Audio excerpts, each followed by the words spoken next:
গ্রাম থেকে আসা এক গরিব ছেলে শহরে কোটিপতি বন্ধুর সঙ্গে দেখা করতে এলো, কিন্তু সিকিউরিটি তাকে ভিখারি ভেবে সবার সামনে অপমান করলো। বন্ধুও চিনেও চিনল না। ঠিক তখনই এমন এক ঘটনা ঘটলো যাতে পুরো অফিস তার সামনে স্যালুট করতে বাধ্য হলো। কি এমন ঘটেছিল জানতে হলে আজকের ভিডিওটি একদম শেষ পর্যন্ত দেখুন। রতন শহরে পা রাখলো ভোরের আলো ফুটতেই। ট্রেন থেকে নামার সময় তার চোখে এক ধরনের কৌতূহল, এই অচেনা শহরটা কেমন হবে। চারদিকে ভিড়, কোলাহল, হর্নের শব্দ, অথচ তার ভেতরে ঘুরপাক খাচ্ছে একটাই অনুভূতি, শৈশবের বন্ধু দীপঙ্করের সঙ্গে আবার দেখা হবে। এই দীপঙ্করই আজ দেশের অন্যতম বড় শিল্পপতি। শহরের মাঝখানে তার বিশাল অফিস, মাথা উঁচু বহুতল ভবন, সিকিউরিটির কড়া নজর আর দামি গাড়ির আনাগোনা যেন তার সাফল্যের নিদর্শন। রতনের চেহারায় সেই রূপ নেই। ধুলোমাখা জামা, খানিকটা ছেঁড়া পাজামা, কাঁধে পুরনো সাইড ব্যাগ যার কাপড়ও জায়গায় জায়গায় ছিঁড়ে গেছে। ভেতরে শুধু সামান্য কিছু কাপড় আর গ্রাম থেকে আনা শুকনো খাবার। মুখে লাজুক একরাশ হাসি, চোখে প্রত্যাশার আলো। বন্ধুর সঙ্গে দেখা হলেই হয়তো বদলে যাবে তার কষ্টের জীবন। সকাল তখন ঠিক 11টা। অফিসের সামনে ভিড় জমতে শুরু করেছে। কর্মচারীরা আসছে ট্যাক্সি, বাস, অটো রিক্সা থেকে। গেটের সামনে দাঁড়িয়ে আছে এক সিকিউরিটি গার্ড। আকাশি নীল রঙের ইউনিফর্মে তার শরীরটা ঠাসা, গলায় বাঁকা বাঁকা শিরা ফুটে উঠেছে, মুখে রূঢ় ভাব। গেটের ঠিক পাশেই একটা ছোট্ট মন্দির। সকালবেলার ভক্তরা কেউ ধূপ জ্বালাচ্ছে, কেউ ফুল দিচ্ছে। রতন থেমে গেল সেখানে, মনের ভেতর অজানা উত্তেজনা। আজ তার বহুদিনের বন্ধু দীপঙ্করের সঙ্গে দেখা হবে। সে হাত জোড় করে চোখ বন্ধ করল, নিঃশব্দে প্রার্থনা করল যেন ভাগ্য তাকে আরেকবার সেই শৈশবের বন্ধুর কাছে পৌঁছে দেয়। প্রণাম শেষ করে ধীরে ধীরে এগিয়ে গেল গেটের দিকে। গেটে দাঁড়ানো সিকিউরিটির সামনে গিয়ে হাত জোড় করে বলল, ভাই, আমি দীপঙ্কর বাবুর সঙ্গে দেখা করতে এসেছি, আমরা ছোটবেলার বন্ধু। গার্ড একবার মাথা থেকে পা পর্যন্ত রতনকে চোখ বুলিয়ে নিল। ধুলোমাখা জামা, ছেঁড়া পাজামা, সব দেখে ঠোঁট বাঁকিয়ে তাচ্ছিল্য ভরা স্বরে বলল, কি বললি? মালিকের বন্ধু তুই? মালিকের সঙ্গে দেখা করতে হলে আগে অ্যাপয়েন্টমেন্ট লাগে, বুঝলি? প্রতিদিন কত ভিখারি আসে এখানে, কেউ বলে আমি বসের আত্মীয়, কেউ বলে ছোটবেলার বন্ধু।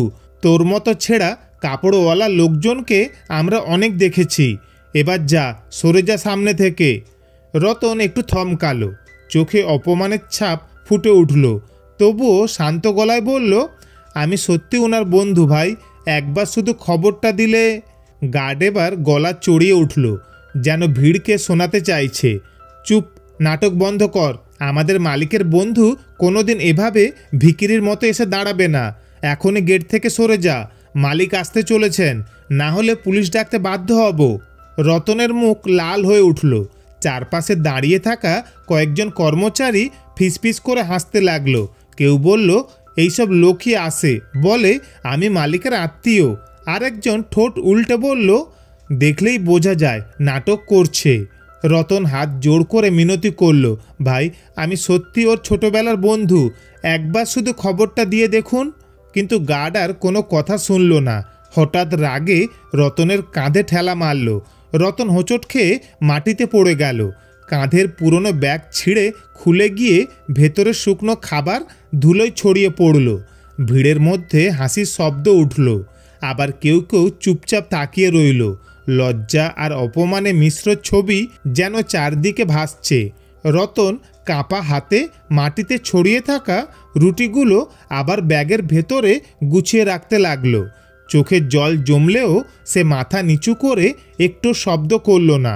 ঠিক তখনই গেটের সামনে এসে থামল একটি কালো বিলাসবহুল গাড়ি। চকচকে গ্লাস নামতেই ভেতর থেকে বেরোলো দীপঙ্করের গম্ভীর কণ্ঠস্বর, কি ব্যাপার, এত ভিড় কেন গেটে?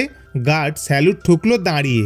গলাটা কেঁপে উঠল, তবুও দৃঢ়ভাবে বলল, স্যার, একটা ভিখারি জোর করে ঢুকতে চাইছিল, তাড়িয়ে দিচ্ছি, চিন্তা করবেন না। দীপঙ্করের কণ্ঠ আরও কঠিন হয়ে উঠল। আজ বড় মিটিং আছে, বিদেশ থেকে অতিথি আসছে, কোনো ঝামেলা চাই না, এক্ষুনি সরাও ওকে। গার্ড আবার স্যালুট দিল। জি স্যার। কথা শেষ করেই গাড়ির কাঁচ আবার উপরে উঠে গেল। মুহূর্তের ভেতরেই গাড়ি ধীরে ধীরে কোম্পানির গেটে ঢুকে গেল। রতন তখনও কাঁপা হাতে ব্যাগ গুছোচ্ছিল। কানে যেন অনবরত বাজছে সেই কণ্ঠস্বর। শৈশবের দীপঙ্করের গলা, নাকি শুধু এক অদ্ভুত মিল?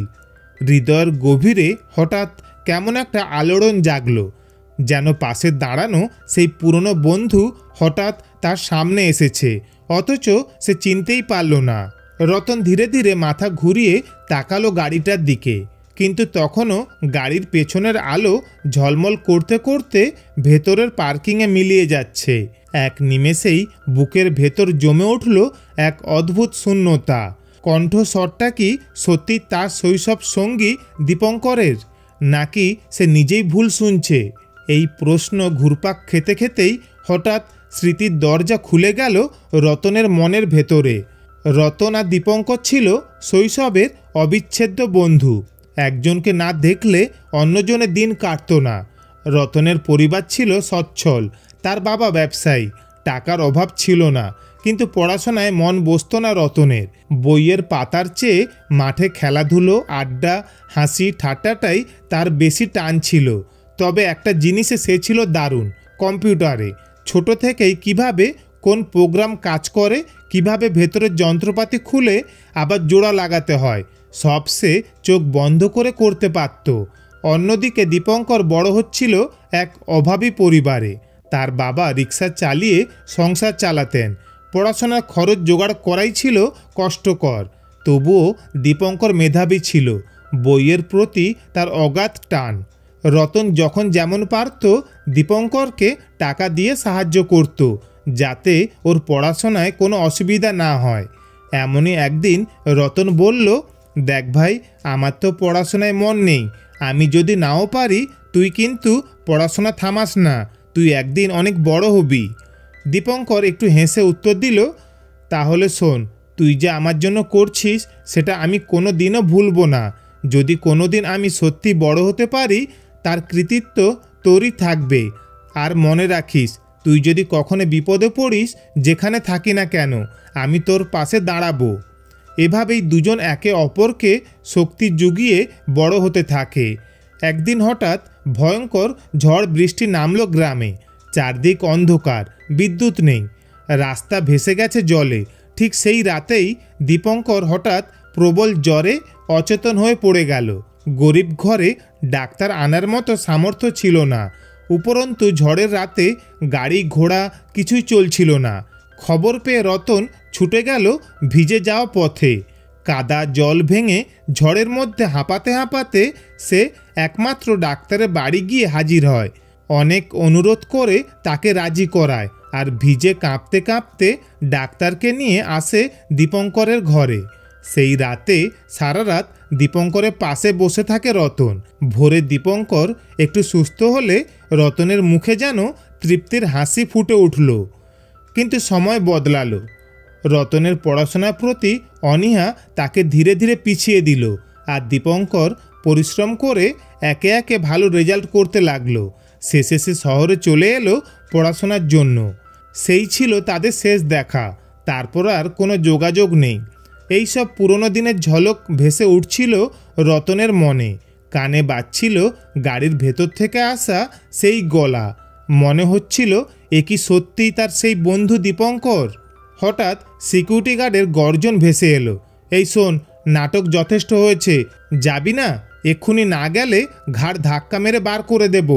রতন চমকে বাস্তবে ফিরে এলো। গার্ড তখনই রতনকে জোর করে বের করে দিতে উদ্যত। ঠিক তখনই ভেতর থেকে ভেসে এলো হট্টগোলের শব্দ। অফিসের ভেতরে দৌড়াদৌড়ি শুরু হয়ে গেছে। বিশাল প্রেজেন্টেশনের প্রস্তুতি চলছিল বিদেশি অতিথিদের জন্য। কিন্তু হঠাৎই পুরো সিস্টেমের প্রধান সার্ভার ডাউন হয়ে গেল। আইটি টিম বারবার চেষ্টা করছে, কিন্তু কোনোভাবেই প্রজেক্টের সঙ্গে সংযোগ হচ্ছে না। বড় স্ক্রিন ফাঁকা, প্রেজেন্টেশন চালু নয়। চারদিকে উদ্বিগ্ন কণ্ঠ, স্যার, জমে থাকা ডেটা ওপেন হচ্ছে না, পুরো সিস্টেম হ্যাং হয়ে গেছে। এত গুরুত্বপূর্ণ সময়ে এভাবে কেন হলো? মিটিং শুরু হওয়ার কথা কয়েক মিনিটের মধ্যেই, অথচ অফিসের পরিবেশে অস্থিরতা আর চাপা আতঙ্ক। রতন গেটে দাঁড়িয়ে এই দৃশ্য সব লক্ষ্য করছিল। হঠাৎই পাশে দাঁড়ানো এক কর্মচারীর কথোপকথন শুনে ফেলল। রতন হঠাৎ গার্ডকে বলল, ভাই আমাকে একবার ভেতরে যেতে দিন, আমি কম্পিউটারে সব জানি, 5 মিনিটে ঠিক করে দিতে পারবো। গার্ড তার দিকে অবিশ্বাসের চোখে তাকালো, তারপর হেসে উঠল। সেই হাসিতে ব্যঙ্গও মিশে আছে। শোন, তোর মতো ভিখারি আবার কোটি টাকার কোম্পানির সার্ভার ঠিক করবে? বেশি কথা বলিস না, আমাদের মাথা গরম হয়ে আছে। যা এখান থেকে, বেশি বিরক্ত করিস না। গার্ডের কথা শুনে পাশে দাঁড়ানো কয়েকজন কর্মচারীও হেসে উঠল। কেউ ব্যঙ্গ করল, আরে বাহ, ভিখারি নাকি আবার কম্পিউটার এক্সপার্ট, এত বড় কোম্পানির কাজ নাকি রাস্তার লোক এসে করে দেবে, বলেই সবাই হাসতে থাকে। কিছুক্ষণ এভাবেই সময় কেটে গেল। ভেতরে আতঙ্ক বেড়েই চলেছে, অথচ সার্ভার চালু হলো না। বিদেশি অতিথিদের আসার সময় হয়ে গেছে। অফিসের পরিবেশ যেন আগুনের মতো জ্বলছে। এমন সময় গার্ড রতনের চোখে এক অদ্ভুত দৃঢ়তা লক্ষ্য করল। হাসি ঠাট্টার মাঝেই মনে হলো হয়তো এ ছেলেটা সত্যি কিছু জানে। দ্বিধা সত্ত্বেও সে ফোন করল ম্যানেজারকে। ফোনের ওপাশে ম্যানেজার বিরক্ত হয়ে বলল, তোদের খেয়ে দে কাজ নেই?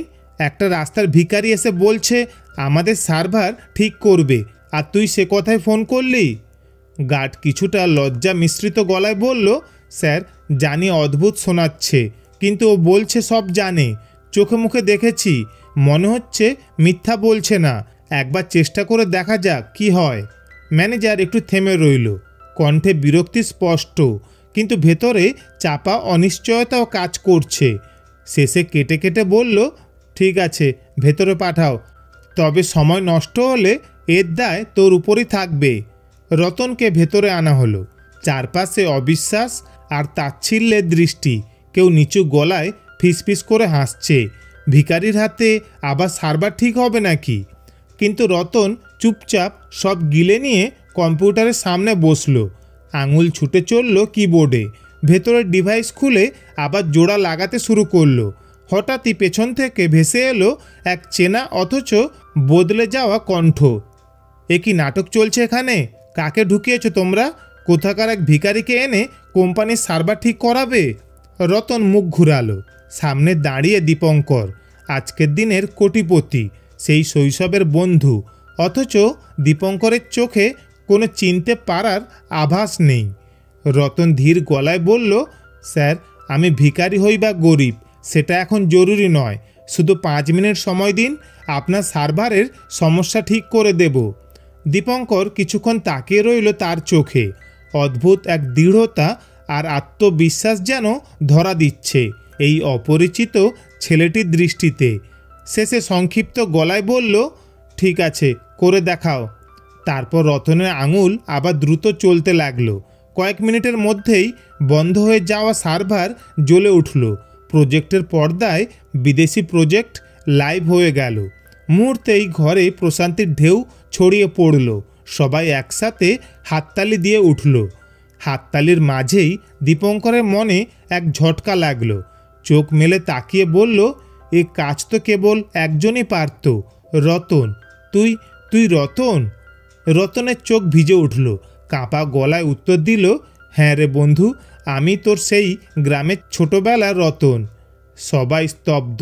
কোটিপতি দীপঙ্কর এক মুহূর্ত দেরি না করে ভিখারির বেশে আসা বন্ধুটিকে বুকে জড়িয়ে ধরল।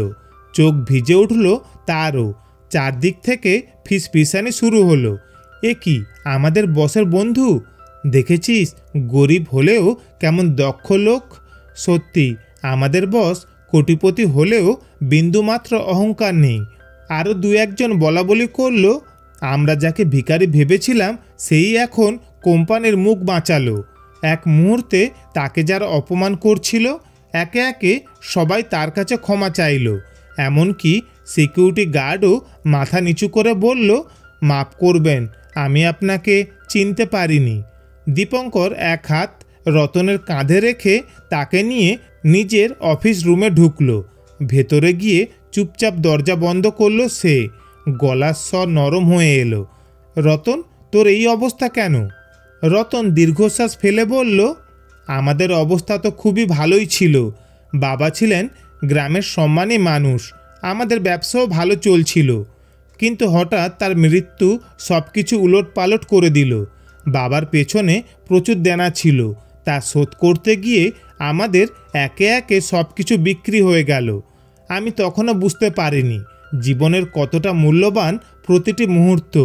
বই খাতা ফেলে আড্ডা, সিনেমা আর ঘুরে বেড়ানো এসবই ডুবে থাকতাম। মা বারবার বোঝাতেন, রতন সামলে নে, বাবার অভাবটা তুই পূরণ কর, কিন্তু আমি কখনো গুরুত্ব দিইনি।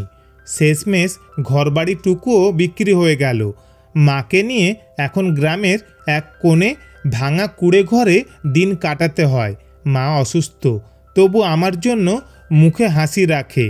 কাল রাতে বেরোনোর সময় শুধু বললাম, শহরে যাচ্ছি, দীপঙ্করকে খুঁজে নেব। মা চোখ মুছে বলল, ওই তোর আসল বন্ধু, ওকে একবার খুঁজে পেলে হয়তো সব কিছু নতুন করে শুরু করতে পারবি। কথা বলতে বলতে রতনের চোখ ভিজে উঠল। কিছুক্ষণ চুপচাপ তাকিয়ে রইল দীপঙ্কর, তারপর কাঁপা কণ্ঠে বলল, আজ আমি যা হয়েছি সেটা শুধু তোর জন্যই রতন। তুই না থাকলে হয়তো আমি এতদূর আসতেই পারতাম না। সে রতনকে নিজের অফিসে বসানো চেয়ারটা সামনে ঠেলে দিল। এই চেয়ারে বস। রতন হেসে মাথা নাড়ল। তুই আজ কোটিপতি, এই চেয়ার তোরই মানায়, আমার না।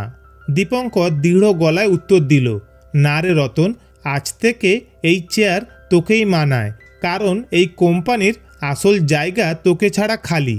তুই আজ থেকে আমার কোম্পানির একজন গুরুত্বপূর্ণ অংশ।